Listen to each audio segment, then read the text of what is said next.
플러스 bx 플러스 c는 0이고 단 a는 뭐다? 0이 아니다. 여기까지 하고 굳이 미지수 x라고 정해야지. 미지수 x에 대해서 a, b, c는 계수와 상수 역할을 한다. 그럼 가능한 a, b, c는 어쨌든 수잖아요, 수. 어떤 수 체계를 가져야 돼? 어떤 수 체계를 가져야 돼? 유리수여야 돼? 실수여야 돼? 뭘까? A, B, C는 뭘까요? 어떤 수여야 될까요? 제한이 있을까? 뭐라고? A, B, C의 수체계는 어디까지다 라고 제한할 수 있을까? 제한이 없다.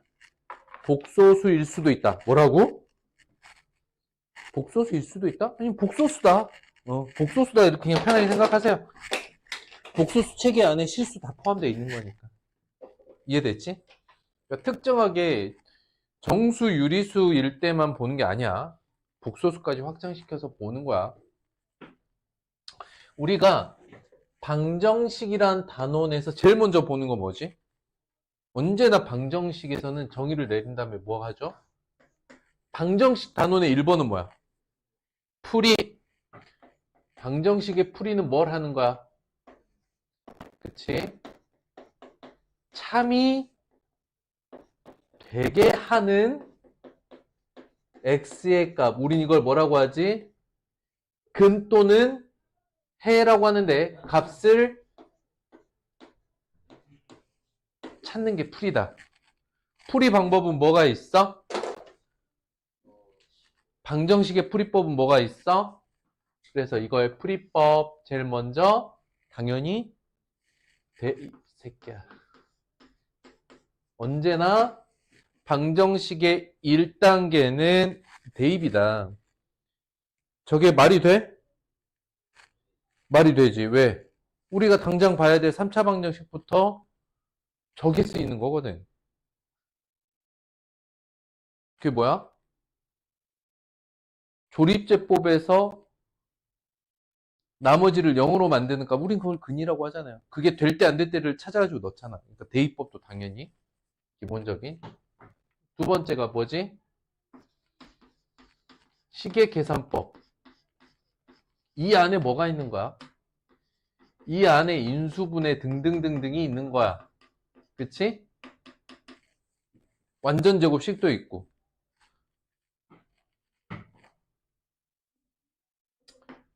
여기에 이제 근해 공식도 들어있는 거고.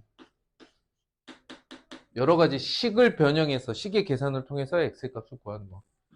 세 번째가 이 근해, 해석을 통한 근해에 대한 풀이. 이건 나중에 함수의 개념으로 접근을 하는 거지. 근데 이걸 경험할 수 있는 게 뭐지? 근해 분리였어. 기억나니? 구체적인 어떤 근해 값을 구하는 건 아니지만 근해 위치를 함수로서 해석하는 이런 게 기본적인 풀이고, 두 번째가 중학교 때는 뭐였어?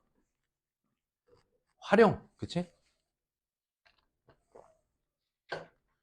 활용. 근데 뭐 속력, 시간, 거리 문제 뭐 등등등, 뭐 매출에 따른 뭐 어쩌고저쩌고.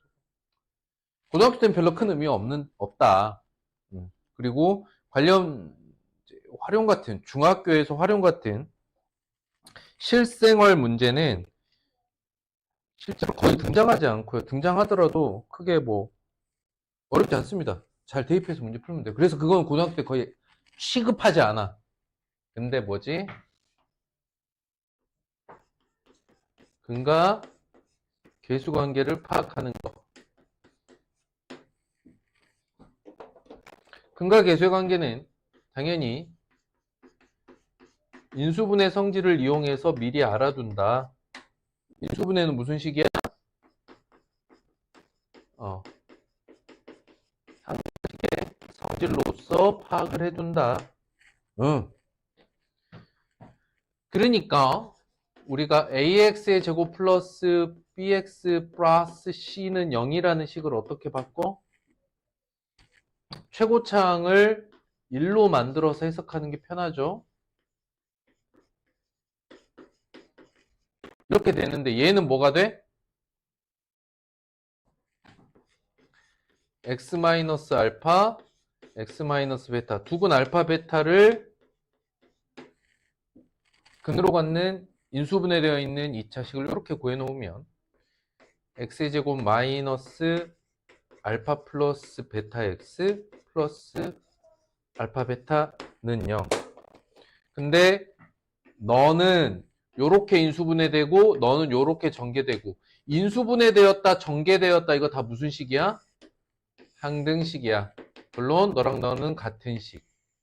그래서 2차 방정식은 x제곱 마이너스 뭐해? 근 합x 마이너스 근 합x 플러스 근곱 이렇게 2차식으로 세울 수 있다 그랬죠. 그렇죠? 아하. 뭐 이상 할 게 있나 싶다. 근데 이제 근분리까지 갈 건데 2차 함수에서 사실 근분리 보거든요. 근데 이게 2차 방정식의 근을 다루는 거라서 근의 분리도 이번에 해봅시다. 이거는 2차 방정식과 2차 함수 단원 어디서든 나와도 이상하지 않은 거니까.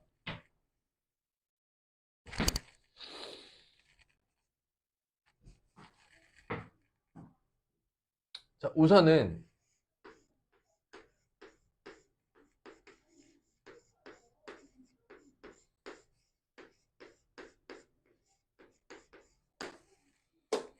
얘를 요렇게 보면 무슨 식? 방정식. 요렇게 보면 무슨 식? 이건 함수식. 당연히 조건은 a가 0이 아니다. 이렇게 생겨 있는 거죠. 다만 우리가 이제 이렇게 주어져 있어도 최고차항을 1로 바꿔서 보는 기본적인 습관을 가지고 있어야 됩니다. 근의 분리란 무엇이냐? 경계선이 0일 때가 그러니까 두 근이 양수 음수 따질 때 두 근이 양수냐 음수냐를 따질 때는 그 경계선이 0인데 그 y축이잖아요 어차피. 그래서 경계선은 y축일 때 따로 보고 이렇게 0이 아닌 값을 따로 보고 이렇게 하지 말고 그냥 경계선만 기준으로 보자고요. 1번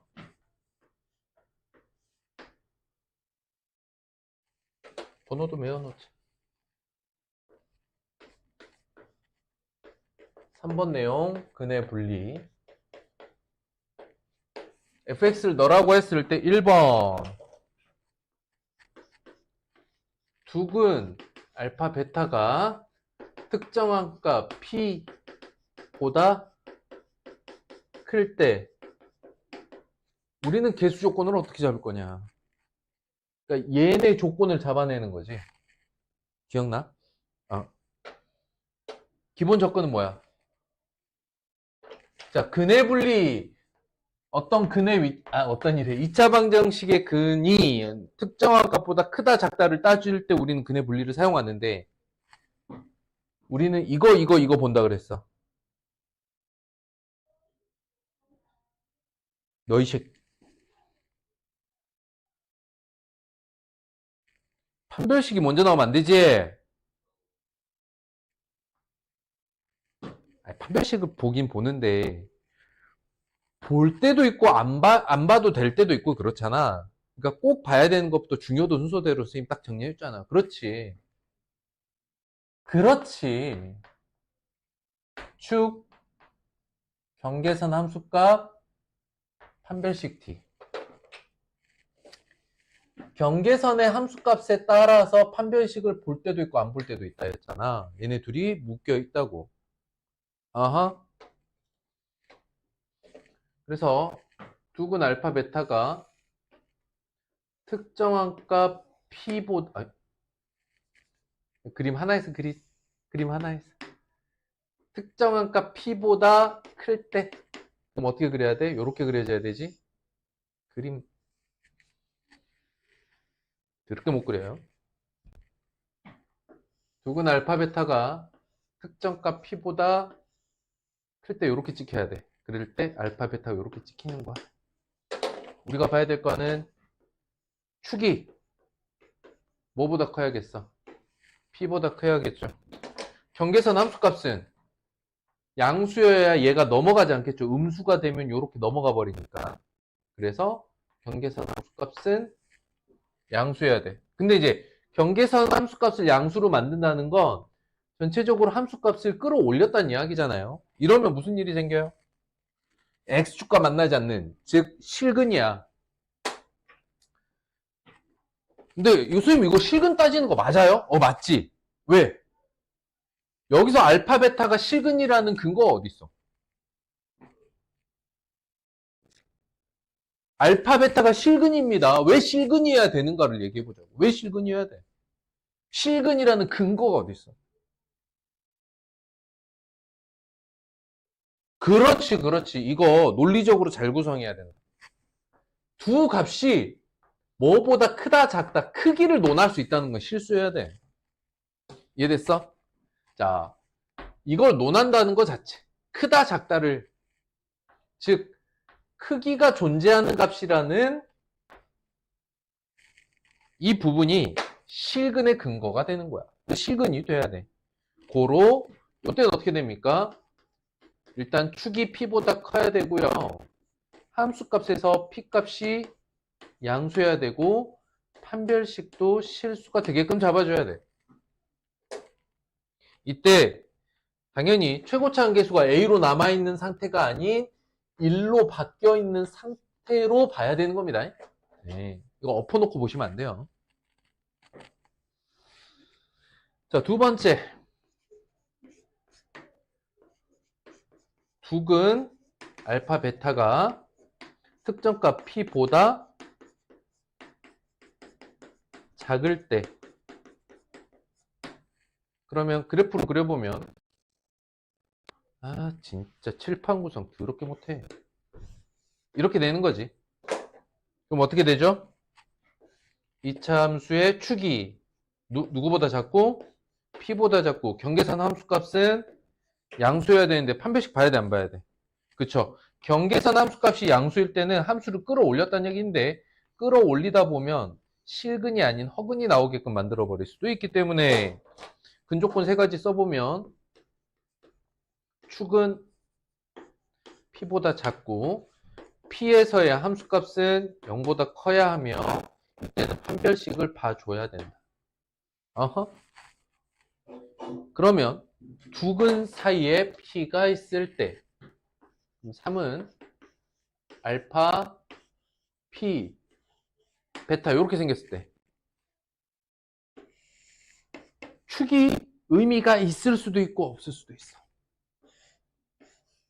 축이 의미가 있을 수도 있고 없을 수도 있다는 얘기가 뭐냐면 두근의 합이 뭐 양수다, 두근의 합이 음수다, 뭐 두근의 합이 P보다 크다 작다 이런 것들을 논한다면은 축의 위치도 중요합니다.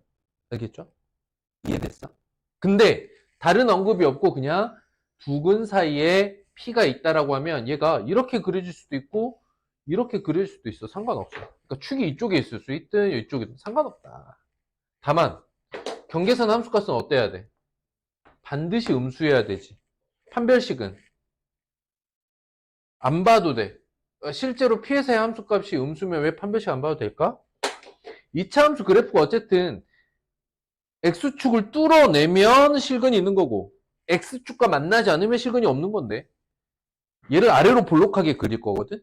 아래로 볼록하게 그리는데 반드시 이 아래를 찍어야 된대? 그럼 어느 쪽으로든 실근이 만들어질 수밖에 없습니다. 그리고 그건 중근일 수도 없어요. 그러니까 그림을 그린다고 생각해봐. 하얀색 선을 그려. 이 점을 지날 거야. 포물선으로 얘를 지나야 된대. 아래로 볼록한 포물선. 뚫을 수밖에 없죠, 이거. 예, 그래서 함수 그래프의 개형만 생각해 보더라도 이 경우에는 그냥 뭐만 보면 돼? P에서의 함수값이 음수입니다. 이거 하나만 보면 된다. 이게 기본적인 근의 분리다. 그런데 만약에